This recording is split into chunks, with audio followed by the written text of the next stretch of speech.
planète primitive.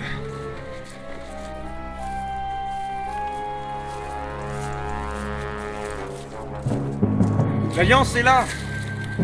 On ne pourra plus revenir. J'ai pris les risques. T'en fais pas, Gunrek. Je t'ai pas fait venir pour rien. Regarde-moi ça.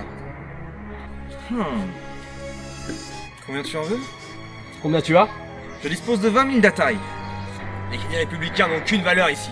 Heureusement, Sanjay, j'ai besoin de te payer.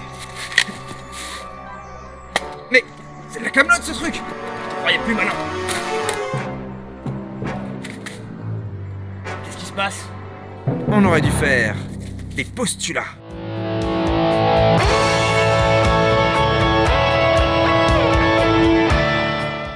S'il y a bien un symbole universel de l'avancée technologique d'un futur hypothétique, c'est bien le laser. Quelle que soit l'époque à laquelle on se trouve, on a tous une idée de ce que pourrait être le futur. Mais il y a un dénominateur commun à tous ces univers, le laser. Dans à peu près toutes les œuvres d'anticipation, on trouve sans vraiment y faire attention des lasers. La science-fiction s'est clairement emparée du sujet, soit en tant que décoration, avec des déclinaisons plus ou moins kitsch, soit en tant qu'arme, avec des déclinaisons plus ou moins cool. Quoi qu'on veuille faire, c'est une source d'étonnement sans réelle limite. L'une des premières traces de rayons laser dans la science-fiction est l'évocation des rayons de la mort de Wells, dans La Guerre des Mondes. Et oui, encore. Mais cet homme était un visionnaire. Au départ, et comme d'habitude avec les gens dénués d'imagination, les physiciens s'étaient moqués de l'idée d'un canon à faisceau, car ceci bafouait les lois de l'optique. Les sciences nous indiquaient que la lumière se dispersait rapidement et était incohérente, donc des rayons concentrés, uniformes et cohérents étaient tout simplement impossibles. En synthétisant les travaux de Planck, Einstein, Bohr, Schrödinger, Heisenberg et plein d'autres chercheurs, on est parvenu à créer un modèle physique que l'on a appelé physique quantique, qui en principe permettrait de décrire les phénomènes fondamentaux de l'univers. Puis vient 1939.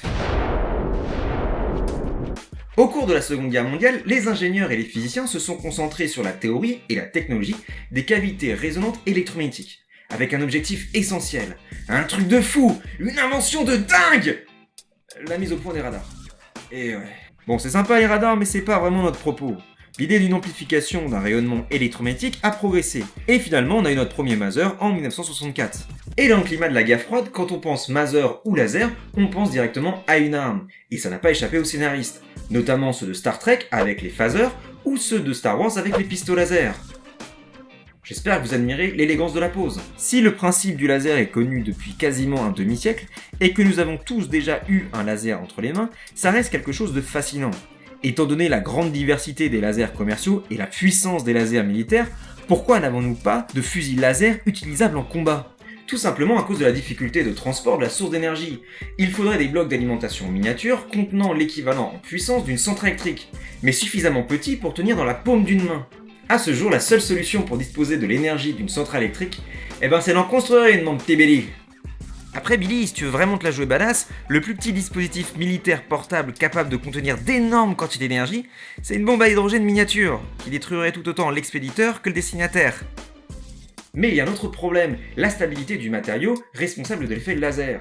Théoriquement, il n'existe aucune limite à l'énergie que l'on peut concentrer dans un rayon laser.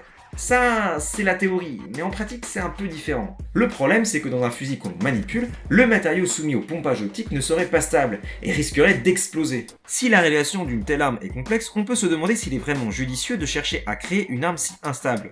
Les jeux vidéo sont friands de ce genre de gadget, comme si un univers futuriste n'était pas crédible s'il n'avait pas inventé une arme à laser. Cette technologie iconique rend la création d'un univers vraisemblable. Le rêve d'une telle arme vient de notre passé, mais hante encore notre présent. Les États-Unis ont inventé le Tactical High Energy Laser, assez puissant pour détruire des petits objets en mouvement. La marine fait face à un problème différent en ce qui concerne les petites cibles. Il est en effet difficile de toucher les petits navires rapides avec des armes à feu traditionnelles. Un laser tactique, pointé quelques secondes seulement sur un petit navire, peut faire sauter son réservoir de carburant ou endommager son moteur. Les canons laser sont possibles, pourvu qu'ils soient reliés par câble à une source d'alimentation. Mais peut-être que les nanotechnologies nous permettront de fabriquer des accumulateurs capables de produire ou de stocker suffisamment d'énergie pour un dispositif portable. Pour l'instant, les nanotechnologies restent relativement rudimentaires. Certains scientifiques sont parvenus à créer des dispositifs très ingénieux, mais inutilisables en pratique, comme la guitare atomique. Bon, c'est cool, mais ça sert à rien. Les sabres laser sont victimes d'un problème comparable. Dans les années 70, à la sortie de la guerre des étoiles, les lightsabers ont eu énormément de succès auprès des enfants. Et certains scientifiques ont cassé le délire en disant qu'on ne pourrait jamais en fabriquer qui ne soient pas des jouets. Mais moi j'y crois encore à mon sabre laser. Il faut pas? Tout d'abord, il est impossible de rendre solide la matière. Celle-ci se déplace toujours à la vitesse de la lumière et on ne peut pas en faire un solide. Ça, c'est ce qu'on croyait jusqu'à peu. Mais au Centre pour les atomes ultra-froids du MIT et de Harvard, les professeurs Lukin et Vuletic sont parvenus à rassembler des photons pour qu'ils forment une molécule, un état de matière qui, jusqu'à présent, n'était que purement théorique. Leur travail est décrit dans Nature de septembre 2015. Selon Lukin, la découverte va à l'encontre de décennies de connaissances sur la nature de la lumière. En envoyant des photons dans un nuage d'atomes à quelques degrés à peine au-dessus du zéro absolu, les chercheurs ont eu la surprise de les voir ressortir ensemble comme une seule molécule. Les molécules photoniques se comportent moins comme des lasers traditionnels et plus comme ce qu'on pourrait retrouver dans des films de science-fiction. On reste cependant à un stade théorique, et on n'a à l'heure actuelle aucun moyen de savoir comment se comporteraient réellement les milliards de molécules photoniques nécessaires pour former un sabre, ni l'énergie qu'elles pourraient développer. Malgré ça, les faisceaux lumineux ne peuvent pas s'arrêter dans les airs comme les sabres, et un rayon lumineux continuera à se propager à tout jamais. Ou presque. En réalité, il existe bel et bien un moyen de fabriquer une sorte de sabre laser, à partir d'un plasma, c'est-à-dire d'un gaz ionisé à très haute température. Les plasmas peuvent être chauffés suffisamment pour luire dans le noir ou couper l'acier. Un sabre en plasma serait une fine tige creuse qui glisserait hors de sa poignée à la manière d'un télescope. À l'intérieur de ce tube, un plasma chaud serait libéré et s'échapperait par des petits trous régulièrement disposés tout le long. En s'écoulant hors de sa poignée, dans le tube et à travers les trous, le plasma créait un long tube rougeoyant de gaz extrêmement chaud au point de faire fondre l'acier. On appelle ce procédé une torche à plasma. Ainsi, il serait possible de créer un dispositif hautement énergétique ayant quelques ressemblances avec un sabre laser. Mais comme pour les fusils laser, il faudrait une source d'alimentation extrêmement puissante et néanmoins portable. Par conséquent, bien que des canons ou des sabres laser puissent être fabriqués aujourd'hui sous une forme ou sous une autre, on est encore bien loin de la forme si facile à manier présentée dans la science-fiction. Mais d'ici à une dizaine voire centaine d'années, nos progrès en sciences des matériaux et en nanotechnologie pourraient nous permettre de fabriquer un fusil laser sous une forme quelconque. Arme noble par excellence, le sabre laser représente l'alliance étonnante d'une technologie futuriste et du féodalisme moyenâgeux. Et c'est là que se pose un problème. Si la représentation du futur peut faire réfléchir sur les possibilités de l'imagination de l'être humain, l'invention du sabre laser ne fait pas avancer les choses.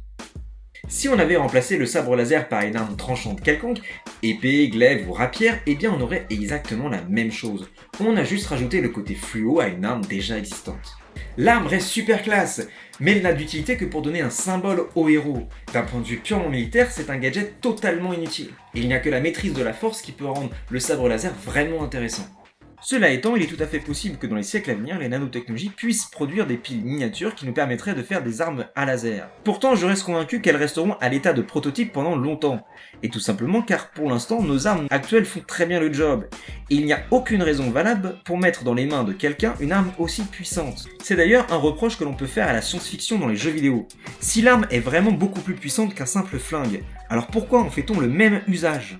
Même si l'invention de ces armes n'est pas une super chose en soi, elle ouvre la voie pour plein d'autres découvertes qui sont possibles d'un point de vue théorique et impossibles d'un point de vue technique.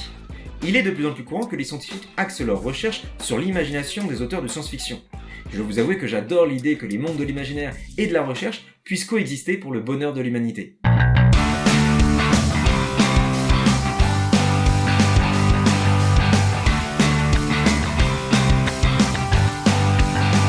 Merci à tous ceux qui ont participé à la réalisation de cet épisode, en particulier Tilou qui a composé la musique que vous avez entendue pendant l'intro. Partagez à fond, c'est comme ça que la chaîne peut évoluer.